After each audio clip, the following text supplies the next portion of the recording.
everybody, it's Kathy from the Maple Center, and today I'm going to talk with you about one of my favorite recipes made out of zucchini, and it's called Zucchini Fritters. So I'll be telling you how to make these as we go along. And so the first thing I usually start with is if you have frozen zucchini, which I did today because it's not in our garden any longer. So this is 3 cups worth of frozen zucchini. So just squeeze the excess water because it's really watery when you take it out of the freezer, and kind of break it up in here. Then you're going to add 3/4 of a cup to 1 cup of chickpea flour. I got this from Amazon, and it is gluten-free and organic and non-GMO chickpea flour.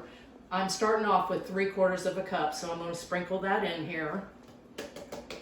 Then I'm going to add 1 tablespoon of lemon juice, and this is, you can use a real lemon or you can use the lemon juice.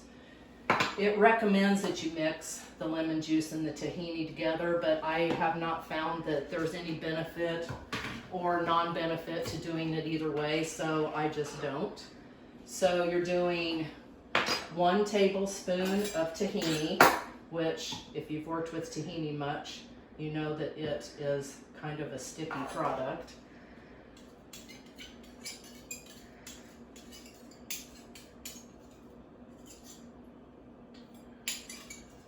To get it all out of there, especially. Just leave that there. Let's turn this oven on, or burner on, and start to get it warm.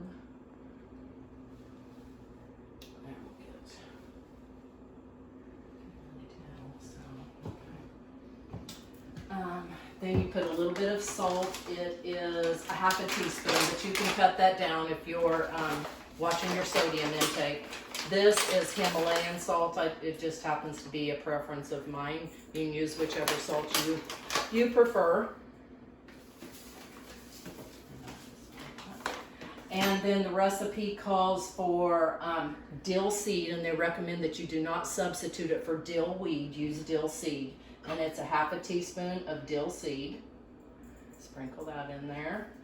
And you can use either 3 to 4 tablespoons of chives or a couple of green onions. 3 teaspoons is equivalent to a tablespoon, and I just usually put in about a tablespoon, but I'm a recipe tweaker all the time, so I change things as I go along according to my taste palette, but you fix it to yours. Sometimes when I'm making this at home, I also make it with a little bit of garlic in it because I'm a garlic lover. So when I add garlic to it, I usually add a 1/2 teaspoon to a teaspoon to it. And then you just mix it all up until you get it combined. Well, get the chickpea flour in here mixed up. And I might have squeezed a little bit too much juice out of here. But you don't want them to be too soggy, or otherwise they're going to be mushy fritters. And zucchini is such a wet vegetable. But I don't think I need it quite that much. So I might have squeezed just a hair bit too much juice out of there, so I'm gonna add a little bit of water. Something like it's getting hot. Kind of. It's getting warm.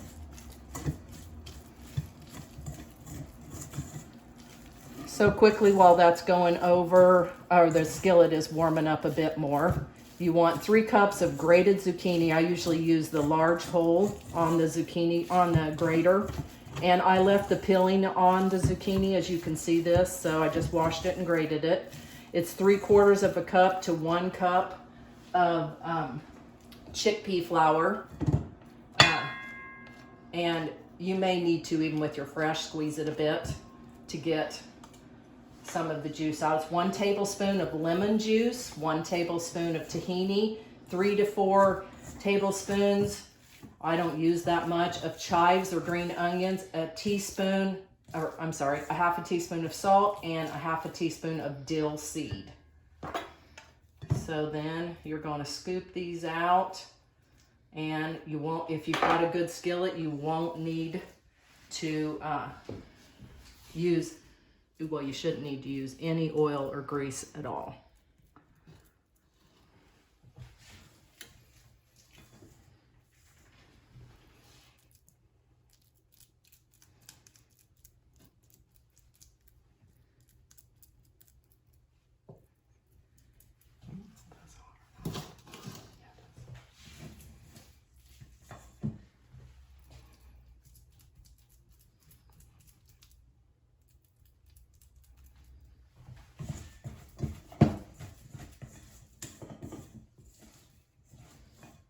Well, this one made about 4.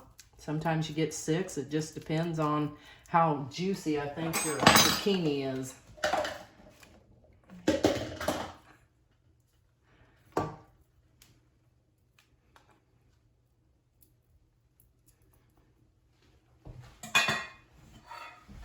So while we're waiting on that to cook, I usually make dairy-free ranch dressing to go with this, to dip my zucchini fritters in. And I buy this dairy-free ranch seasoning mix. And right on the side of the container, it tells you how to make it. And it says to use your favorite mayo, but I use plain, non-dairy yogurt. And I feel like that reduces the calories and the fat too. And then it's also 3 teaspoons of this ingredient, these seasonings, and 1 teaspoon of lemon juice, and 1/4 to 1/3 cup of, it says water, but I find that you don't need to add that at all, that the dairy-free yogurt is not as thick as what mayo is, so it doesn't need any extra added liquid to it. But this stuff tastes amazing.